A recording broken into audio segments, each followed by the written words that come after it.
करिता या चर्चा बैठकीमध्ये स्वयं सृष्टीचे रचयिता भगवान बाबा हनुमानजी उपस्थित आहेत. बाबांना माझा प्रणाम. तसेच मानवाला मानवता शिकवणारी, अंधश्रद्धेतून वाईट व्यसनातून प्रवृत्त करणारी, निष्काम कर्मयोगी, व्यसनमुक्ती जनक महान त्यागी बाबा जुमदेवजी उपस्थित आहेत. बाबांना माझा प्रणाम. बाबांच्या भगवतप्राप्ती विधीमध्ये बाबांना वेळोवेळी सहकार्य करणाऱ्या सर्वांच्या लाडक्या मातोश्री वाराणसी आई उपस्थित आहेत. आईंना माझा नमस्कार. चर्चा बैठक म्हटलं तर अध्यक्षाची आवश्यकता असते आणि आज या भगवत कार्याच्या चर्चा बैठकीला उपस्थित प्रमुख पाहुणे यांच्या आदराचं स्थान आहे. सन्माननीय श्री खेमजी तेलमासरे साहेब, मार्गदर्शक भेंडाळा तथा आजच्या चर्चा बैठकीचे अध्यक्ष या ठिकाणी उपस्थित साहेबांना माझा नमस्कार. आजच्या या वार्षिक चर्चा बैठकीचे आयोजक सन्माननीय श्री अर्जुनजी भुरे साहेब हे या ठिकाणी उपस्थित आहे. साहेबांना माझा नमस्कार. परमपूज्य परमात्मा एक सेवक मंडळ अंतर्गत मार्गदर्शक सन्माननीय जयरामजी दिगोरे आबाजी या ठिकाणी उपस्थित आहे. यांना माझा नमस्कार. सन्माननीय गोटेफोडे साहेब, सन्माननीय पाटील साहेब, सन्माननीय जांभूळकर साहेब, सन्माननीय जिपकाटे साहेब, सन्माननीय लांजीवर साहेब हे या ठिकाणी उपस्थित आहेत. साहेबांना माझा नमस्कार. व्यासपीठावरील बाबांचे सेवक यांना माझा नमस्कार. सन्माननीय या ठिकाणी या बैठकीचे संचालन करते आमचे सहकारी मित्र यांना माझा नमस्कार. उपस्थित सेवक सेविका, बालसेवक बालसेविका सर्वांना माझा नमस्कार.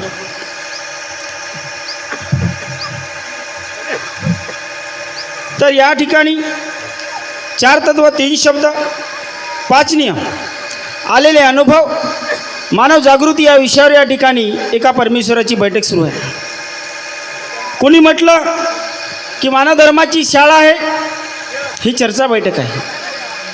कोणी म्हटलं या चर्चा बैठकी म्हणजे ज्ञान मिळतो.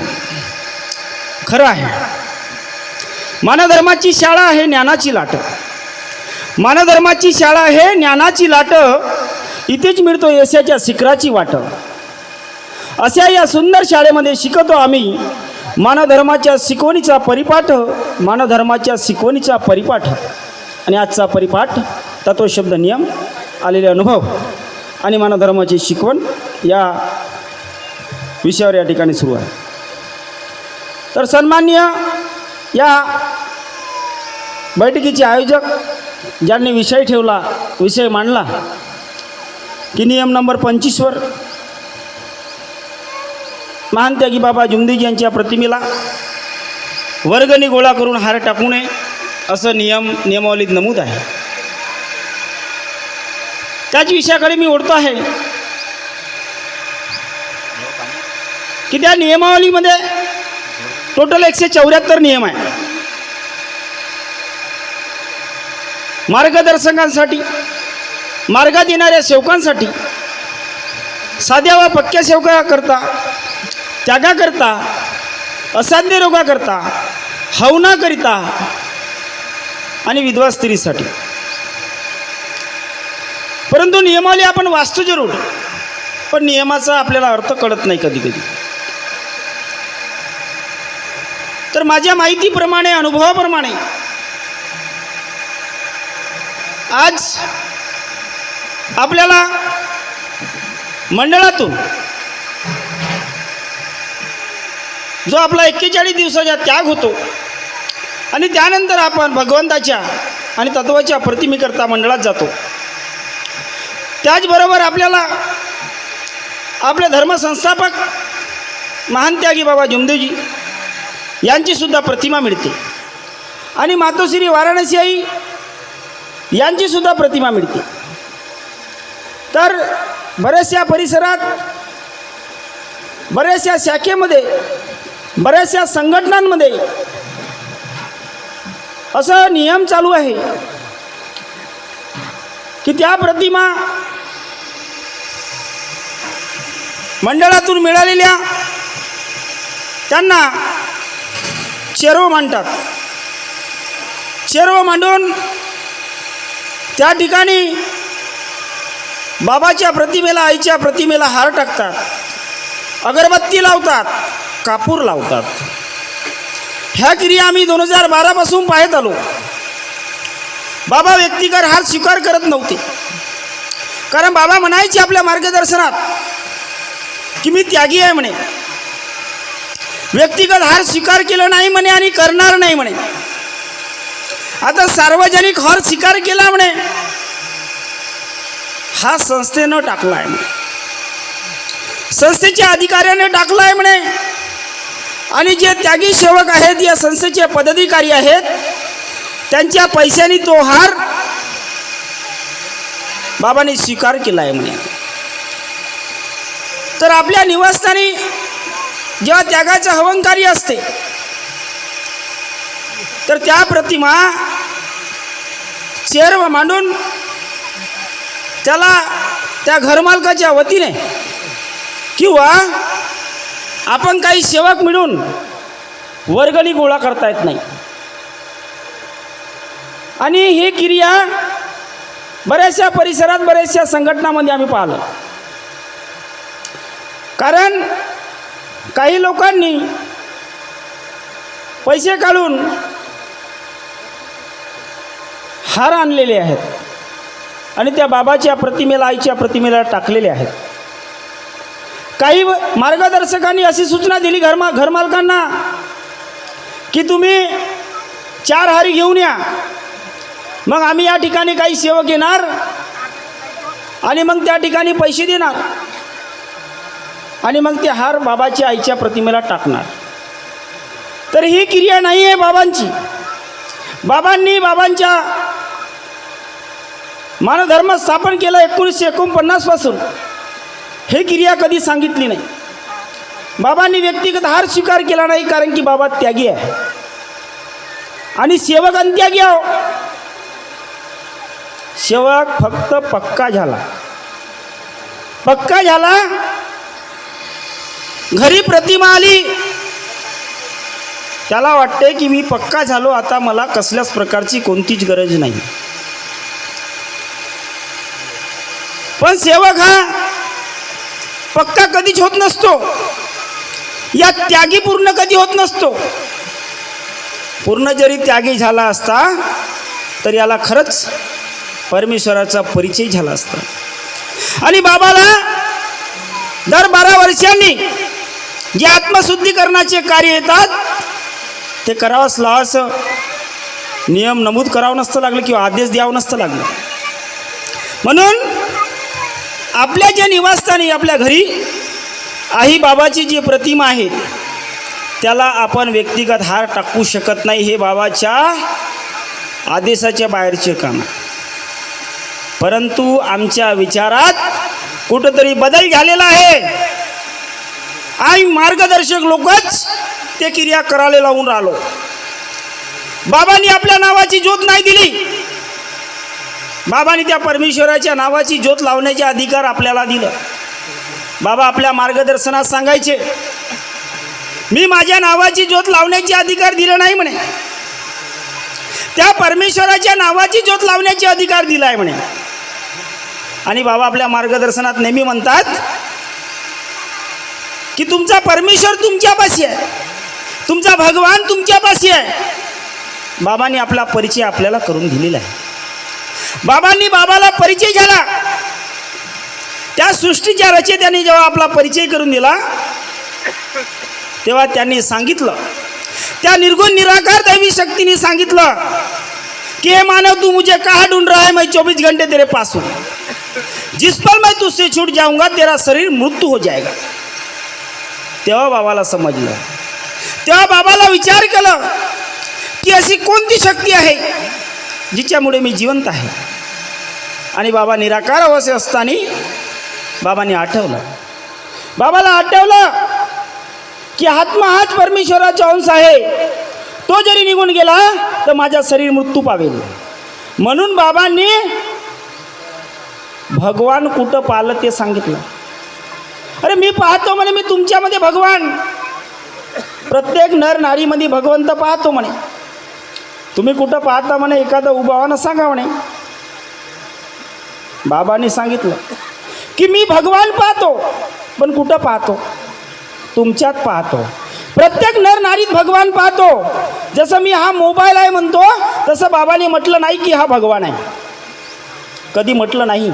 मी काय म्हणतो, याला आपण दिसते आहे ना, मोबाईल आहे, मी मोबाईल आहे म्हणतो, तुम्ही पण म्हणता. बाबांनी भगवंत आपल्या अंतरात्म्यात पाहिलं. हा भगवान आहे कधी असं म्हटलं नाही. बाबा म्हणे मी बी भगवान पाहिला नाही म्हणे. आताची आमची शौकाने भगवान पाहिला. आताच्या आमच्या शौकाने भगवान पाहिलंय, बाबांनी पाहिलं नाही. बाबांनी भगवंताच्या गुणावरून ओळखलं की भगवान कोण आणि सैतान कोण. बाबांनी एक एक गोष्टीचा शोध घेतला. आम्ही नाही घेत, आम्ही शोध घेत नाही. भगवान कोण आणि सैतान कोण याचा परिचय बाबाला स्वतः घ्यावं लागलं आणि त्याचा शोध घेतला आणि बाबाला झाला. बाबा नेहमी म्हणायचे, अजी खाली घर कुत्तों का राज होता है, खाली घर कुत्तों का राज होता है. देव आहे, देवाऱ्यातनं आत्मा खाली आहे म्हणे. आम्ही जरी परमेश्वराला सोबत घेऊन फिरलो नाही, घरीच ठेवलो, तर खरंच आम्हाला तत्वशब्द नियमाचा ध्यान राहील का? आम्ही फोटोत भगवान पाहण्याची आम्हाला सवय पडलेली आहे. म्हणूनच तर आम्ही शिव्यागाडी करतो, कचरा खातो दिवसभर आणि कचराच बघतो. काही काही, प्रत्येकजण नाही, काही काही, प्रत्येकजण नाही. बाबाने काय शिकवलं, आम्ही शिकून का राहिलो? आमचे विचार कसे, बाबाचे विचार कसे, बाबांनी कसं शिकवलं. त्यानंतर आई वडिलाच्या फोटोचा उद्देश त्यांनी या ठिकाणी मांडलं. आई वडिलाच्या फोटोला, मृत्यू झालेल्या फोटोला हार घालू नये. भंडारबोडीमध्ये बाबा पावनभूमीमध्ये बसले असताना दूध डेअरीमध्ये बाबांना साक्षात्कार झालं, आत्मप्रचिती झाली की बाबाला वाटलं का मी जरी आज घरी असतो तर एक टाईम उपवास केला असता, परमेश्वराला निवेद्य दाखवलं असतं आणि जेवण केलं असतं. कारण तो ज्या आपण मराठी भाषेत म्हणतो पिता मुक्ती दिवस, ज्याला आपण कागोरी म्हणतो, मराठीत आपण आपल्या खेड्या भाषेत टाकतो. बाबाला वाटलं, बाबाच्या मनात फक्त कल्पना आली. आम्ही कोणती कल्पना करतो, इथे या ठिकाणी बसलेले सेवक. बाबांनी आपल्याला विकारातून मुक्त केलं, जे आपल्या आकारात विकार होते त्यातून मुक्त केलं. पण आपले विचार नाही झाले, आम्ही विचारांना घडलो नाही. आमचे विचार जसे जुने होते तसेच आहे. तेव्हा बाबाला परमेश्वरानं आत्मपचिरी दिली कि सेवक बोले तू किस चिंता में पड़ गया, सेवक तू किस चिंता में पड़ गया.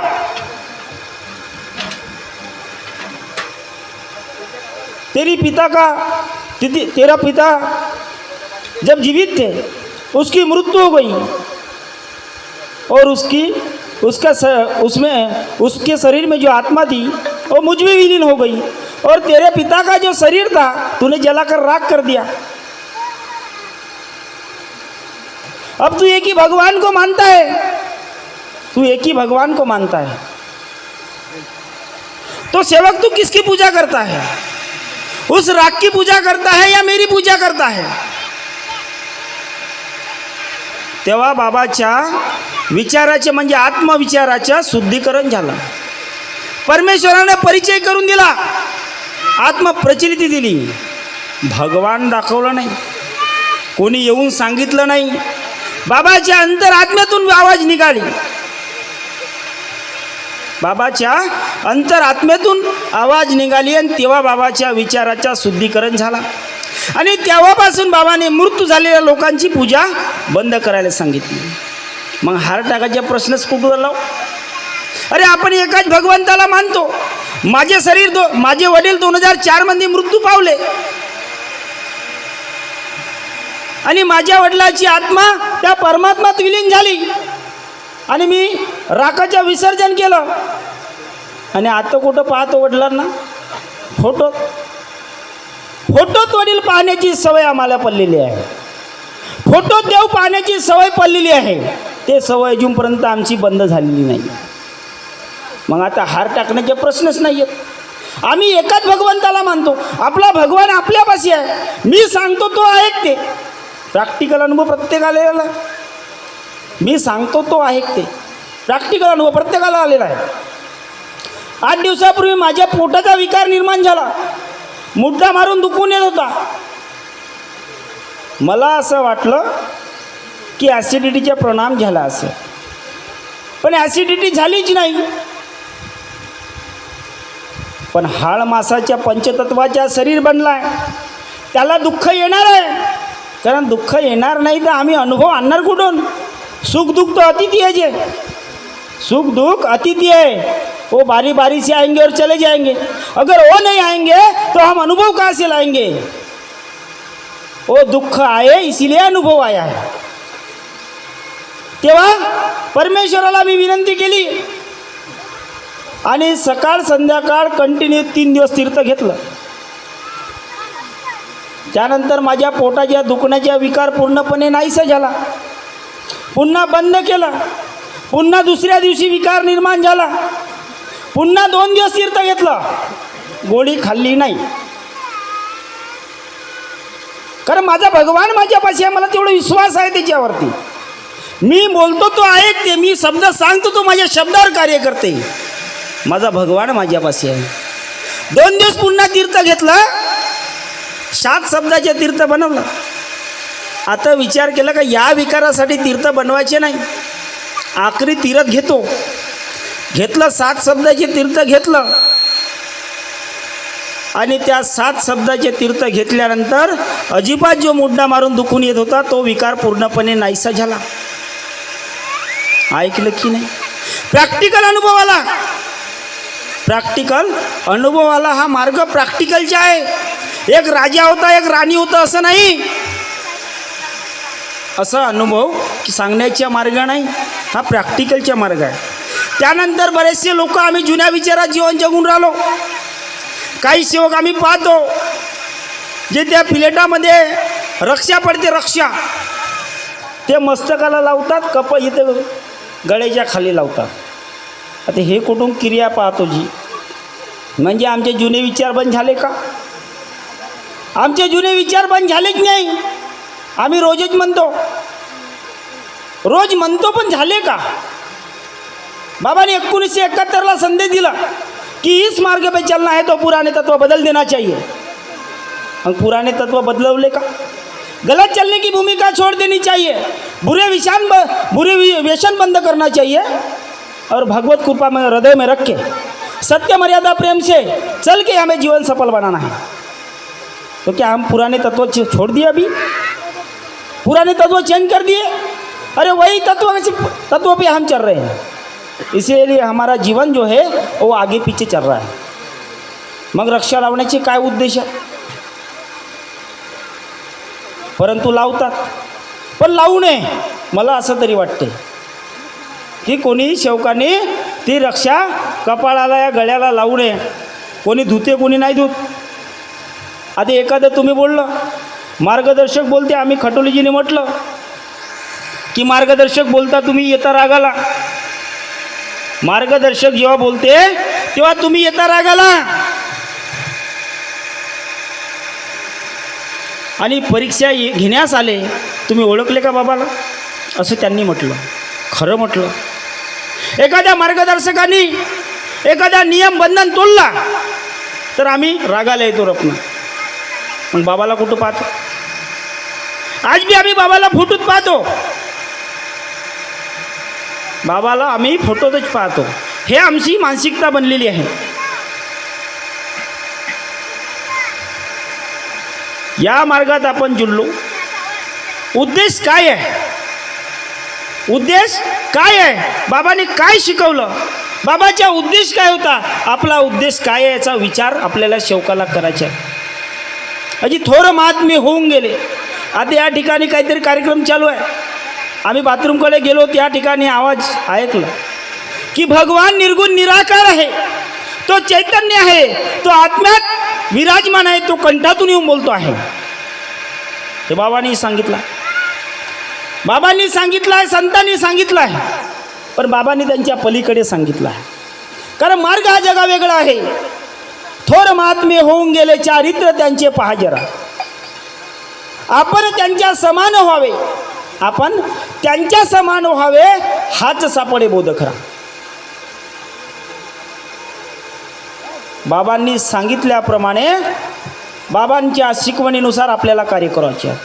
साधा राणीमान उदांत विचार, नाहीतर काय काय लोकांची पाहतो, कानात कुंडल टाकतात, हातात ब्रेसलेट कडे वापरतात, गळ्यात चैनी वापरतात, आणि आम्ही सेवक आहो म्हणतात. एक अनुभव आहे बाबाच्या हय्याचा, उमरेडचा. त्या सेवकाचे नाव काकडे आहे आणि त्यांचे मार्गदर्शक आमचे दाजी रामभाऊजी पडवळे आहे, सिल्ली. बाबाच्या हय्याचा अनुभव आहे. त्या सेवकाला बाबांनी प्रतिमा दिली नाही. का बरं नाही दिली? थोडक्यात सांगतो, कारण वेळ कमी आहे, अनुभव पुष्कळ आहे आणि सांगणारे मार्गदर्शक मंडळी भरपूर आहे. त्याच्या 41 दिवसाचे त्याग झालं. तो सेवक मार्गदर्शकाच्या घरी गेला. मार्गदर्शकांनी त्यांना नियम विचारला, कोणते कोणते बंधन पाळले, त्यांची परीक्षा घेतली. त्यानंतर त्यांनी महानत्यागी बाबा जुमदीच्या निवासस्थानला नेलं. निवासस्थानमध्ये नेल्यानंतर त्या ठिकाणी एक सेवक होते. ते त्या ठिकाणी परीक्षा घ्यायचे. त्यागाच्या कार्यात कोणते कोणते बंधन पाळले, विनंती प्रार्थना, त्या परीक्षा घ्यायचे. आणि परीक्षा घेत असताना त्या ठिकाणी बाबा उपस्थित होते. आणि बाबा असताना बाबा अंतर्यामी होते. बाबा ओळखून टाकायचे, कारण की बरेचसे मार्गदर्शक सांगतात. एका सेवकाने संडासमध्ये दारू पिली, बाबाला नागपूरला माहीत झालं. एका सेवकाने जुवा खेळला, बाबाला नागपूरला माहीत झालं. बाबा अंतर्यामी होते. त्यामुळे तो जो त्यागी परिवार होता, तो त्यागी सेवक होता, त्यांच्या डोक्याला फेटा बांधला होता. आता हे मार्गदर्शकाच्या लक्षात आलं नाही. बाबांनी ओळखून टाकलं. बाबांनी त्या सेवकाला विचारलं की म्हणे तुझे गुरु किती आहे? तुला गुरु किती आहे? त्या सेवकाने सांगितलं, बाबा मला एकच गुरु आहे. नाही म्हणे बाबा, तुला पुष्कळ गुरु आहे, तुला पुष्कळ गुरु आहे. बाबांनी त्याला तो फेटा खोलायला लावला. त्याच्या डोक्यावरती चुटी बांधली होती, त्याच्या कानात कुंडल होते, त्याला सर्ट वर्त करायला लावलं, त्याच्या हातात कडे होते. बाबाने म्हटलं तुला प्रतिमा मिळणार नाही. हे कपटी कुंडल चालत नाही या मार्गात. साधा राणीमान आणि विचार हे क्रांतीचे असायला पाहिजे. उदांत विचार, व्यक्तीमध्ये प्रामाणिकपणा, नम्रता, ह्या गोष्टी बाबांनी आम्हाला शिकवल्या. त्याला त्या ठिकाणी कडे वगैरे काढायला लावलं, धागे दोरे सोडायला लावलं. त्यानंतर समोरची क्रिया करायला लावलं. मग बाबांनी काय शिकवलं आणि आमचा युवा वर्ग काय शिकत आहो? हातात कळे कुंडल घालता येत नाही, तो तर स्त्रियांचे लेण आहे, त्या गळ्यात गरसुल्या वगैरे बांधणे. मग आपल्या युवा शौकांनी कसं राज. छत्रपती शिवाजी महाराजांसारखी लंबी लंबी दाढी, त्यांचे विचार तरी आपल्या अंगी आहे का? आपण त्यांच्या अंगी विचार तरी करतो आहे का? काय काय करतो आहे, कसे कसे अनुभव या मार्गात घडलेले आहेत, त्या अनुभवातून आपल्याला जागण्याचा मार्ग आहे. आपला जो देह शरीर आहे तो कर्म करतो आहे आणि आत्मा तो नंतर भोगतो आहे. म्हणून म्हणणाऱ्यानं म्हटलं आहे की देह करी जे जे काही, देह करे जे जे काही, आत्मा भोगी तो नंतर, जैसे ज्याचे कर्म तैसे फळ देई रे ईश्वर. हा आत्मा जो आहे, जो देह कर्म करतो आणि आत्मा तिचे फळ भोगतो, कारण की आत्मेचा उद्देश वेगळा आहे आणि या जीवाचा उद्देश वेगळा आहे. प्रत्येकाचा एक वेगवेगळा उद्देश आहे. जीवन एक रंगमंच आहे. बाबांच्या भगवत प्राप्ती करण्यामागे इरादा वेगळा होता, उद्देश वेगळा होता. त्यानंतर मार्ग स्थापन करण्यामागे उद्देश वेगळा होता. आमचा मार्गात येण्यामागे उद्देश वेगळा होता. आणि त्यागी झाल्याच्या नंतर उद्देश जरा वेगळा दिसून राहिला. कुठं चाललो आम्ही, कुठे घेऊन चाललो आम्ही शिकवणीला, मानव धर्माच्या रूपरेषेला. बाबाने आमचे संबंध त्या परमेश्वराशी बनवून दिला आहे. बाबा नेहमी म्हणायचे आपल्या मार्गदर्शनात, आणि तुम्ही तोडत्या म्हणे आपल्या कर्माने. भगवान की ओर तुम्हारे ऐसे संबंध बनाए बोले. त्याच्यात मार्गदर्शकही नाही, स्वयं बाबाही नाही. बाबा ही परमेश्वराच्या आणि सेवकाच्या बीचमध्ये हस्तक्षेप घेत नाही. एवढे आमचे महान त्यागी आहेत आणि आम्ही त्या महान त्यागीचे सेवक आहोत. या सेवकाचे आणि त्या परमेश्वराचे बाबांनी घनिष्ठ संबंध बनवून दिले आहे. आम्ही तोडतो आपल्या कर्माने आणि आम्ही त्याला दूर करतो आणि आम्ही सोयरेधारी जोडतो. टाईम इज मनी. आम्हाला वेळ नाही परमेश्वरी कार्य करायला, नाही का? सोयरेधारी जोडतो आणि त्या परमेश्वराशी संबंध दूर करतो. आणि मग जेव्हा कर्मभोग येतो, दुःख येतो, तेव्हा दर्द ठोकर खातो. आणि मग आम्ही पुन्हा परमेश्वराच्या चरणी नतमस्तक होऊन धावा घेतो. हे कार्यप्रणाली आज आपल्या सेवकांची आहे. बाबांनी संबंध बनवून दिले, मग त्या संबंधाला टिकवून ठेवणे खूप गरजेचे आहे. आम्ही काय केलो? आम्ही काहीच नाही केलं. बाबांनी त्यागाने परमेश्वरी कृपा प्राप्त केली, दैवी शक्ती प्राप्त केली. आम्ही काय केलं? मार्गदर्शकांनी काय केलं? सेवकांनी काय केलं? जे काय केलं बाबांनी केलं. बाबांनी परमेश्वरी कृपा प्राप्त केली, बाबांनी केलं. आम्ही सेवक सुद्धा बाबाचे आहो. कोणत्याही मार्गदर्शकाची सेवक नाही, कोणत्याही पदाधिकाऱ्याची सेवक नाही. आता कोणी म्हणते परमात्माची सेवक.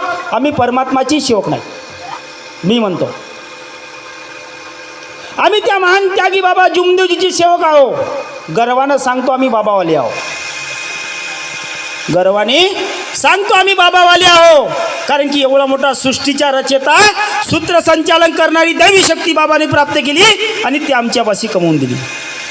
आम्हाला टिकवून ठेवण्याचे साधन तत्वशब्द नियमाच्या माध्यमातून आणि मानव धर्माच्या शिकवणीच्या माध्यमातून आम्हाला पटवून दिलं बाबांनी. आणि आज साध्या गिलासात आमच्या 10 वर्षाच्या सेवकाचा मुलगा, 10 वर्षाचा जरी असेल, 5 वर्षाचा असेल, त्या साध्या पाण्यावर जरी त्यांनी बाबा हनुमानजी नावाची फूक मारली तरी त्या साध्या पाण्याच्या तीर्थ बनते, त्याचे अमृत बनते आणि त्याचे दुःख संपूर्ण नाहीसे होते. आम्ही प्रॅक्टिकल पाहिलेलं आहे. कहाण्या नाही. एखाद्याने एखादी कहाणी सांगलं तो विषय आम्ही प्रॅक्टिकल पाहिलाय डोळ्यांनी. साक्षात्काराचा मार्ग आहे, चमत्काराचा मार्ग नाही. हा मार्ग चमत्काराचा नाही आहे, साक्षात्काराचा मार्ग. आम्ही साक्षात डोळ्याने पाहून राहिलो. या ठिकाणी प्रणाम केला, भगवत कृपा उभी आहे. भगवत कृपा या ठिकाणी उभी आहे. मग आम्ही बैठकीत बसतो, चर्चा बैठकमध्ये बसतो, तर कसं बसलं पाहिजे, कशा विचारानं बसलं पाहिजे. बाबा म्हणायचे, बाबा के बैठक में आत्मा के विचारों को साफ रखना है बोले. और शिस्त पद्धत से बैठना बोले। हमें शिस्त पद्धत बाबा ने सिखाई है और बाबा के बैठक में आत्मा के विचारों को साफ रखना चाहिए। तेव्हा परमेश्वरी कृपा सदोदित आमच्यापाशी टिकून राहील आणि आम्ही आमच्या जीवनात तिला टिकवून ठेवणार आहोत।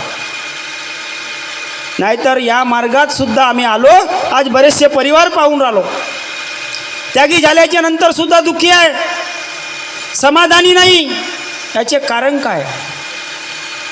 आम्ही शोधत नाही। कर्मभोगातून मुक्त करून बाबांनी कर्मयोगी बनवलं। हा योगी आहे म्हणे बाबा, हा सेवक योगी आहे म्हणे, या मार्गाची सेविका सतीपेक्षा कमी नाही म्हणे। बोलण्यापुरता आहे का? बोलण्यापुरतं नाही, किंवा तुम्ही या ठिकाणी ऐकण्यापुरतं नाही आहे, तुम्ही प्रॅक्टिकल घेऊन तर पहा, त्या विचारानं चालून तर पहा, मग पहा तुमचे जीवन कसं समाधान धन्य झाल्यासारखं होते, तुम्हाला कशी अंतरात्म्याला समाधानी मिळते। आपण घेऊन पाहत नाही, स्वतः आचरण करून पाहत नाही। नाहीतर मग या ठिकाणी ऐकतो, मुरे साहेबांनी आयोजन केलं, नडी फुंकले सोनारे आणि इकडून तिकडं गेले वारे, नाही का? प्रत्येकाला वेळ नाही। या काळात काळ असा आहे सेवक बंधूंनो की या काळात वेळ कुणालाच नाही। टाईम इज मनी। 200 रुपयाच्या पेट्रोल 300 रुपयाची रोजी 500 रुपये सोडून यावं लागते आपल्याला परमेश्वरी कार्याला। मग त्या येण्यामागे काय कारण आहे आपला, आपण ठरवून यावं, या ठिकाणून काहीतरी घेऊन जावं। आणि तो आपल्या घेऊन जाण्यापुरतंच नाही, बैठकीत येण्यापुरतंच नाही, तो आपल्या आचरणात स्वतः उतरवावं असं मला वाटतं। नाहीतर बैठकीत गेलो, हवन कार्यात गेलो आणि विचार काहीच नाही चेंज झाले तर आपल्या जाण्याची काही सार्थक नाही। काय गरज आहे? मला आज वेळ नव्हती, वेळेवर तयारी करावी लागली। नाही तर आमचे ज्येष्ठ मार्गदर्शक तेलमासरेजींना मी कालच सांगितलं की माझी काही गॅरंटी नाही, पण योग आला, कारण की काल बुधवार माझे धंद्याचा दिवस आणि धंदे रोजचेच धंदा आहे, वेळेच नाही मग। काल पुन्हा मांसाहार घेतला, मटण घेतली, आज खावाची होती, वेळच नव्हती। परंतु हे आमचे मित्र अजयदादा वैरागडे एका शब्दावर येतात, फोन केला तर त्यांच्या शब्दाच्या कधी कधी मान राखावं लागतं। आणि विषय आमचा उद्देश एकच असतो, मानव जागृती, मानव जागृती, मानव जागृती। या ठिकाणून यावं आणि काहीतरी घेऊन जावं, काहीतरी घेऊन आपल्या जीवनात आपल्या आचरणात उतरवावा, हाच एक माझा उद्देश या ठिकाणी येण्याचा असते। म्हणून या ठिकाणी खूप सुंदर अजून मार्गदर्शन आपल्याला मिळणार आहे। म्हणून या ठिकाणी आपण आलो तर काहीतरी घेऊन जाऊ, आपल्या घेऊन गेल्यानंतर आपल्या आचरणात, आपल्या जीवनात, आपल्या विचारात बदल झाला पाहिजे, असं काहीतरी आपण आचरण करू, एवढं बोलू इच्छितो। आणि जाता जाता त्या परमेश्वराला एकच विनंती करू इच्छितो, कारण नवीन वर्ष आहे, नवीन वर्ष कालपासून लागलेलं आहे, की करतो विनंती तुझे भगवंता दे सर्वांना शक्ती आणि बुद्धी, करतो विनंती तुझे भगवंता दे सर्वांना शक्ती आणि बुद्धी, गुणगान तुझे गाणे आम्हा, मिळत राहो अशीच सद्बुद्धी, मिळत राहो अशीच सद्बुद्धी। एवढे बोलून मी आपले शब्द या ठिकाणी संपवतो आहे। सर्वांना माझा नमस्कार।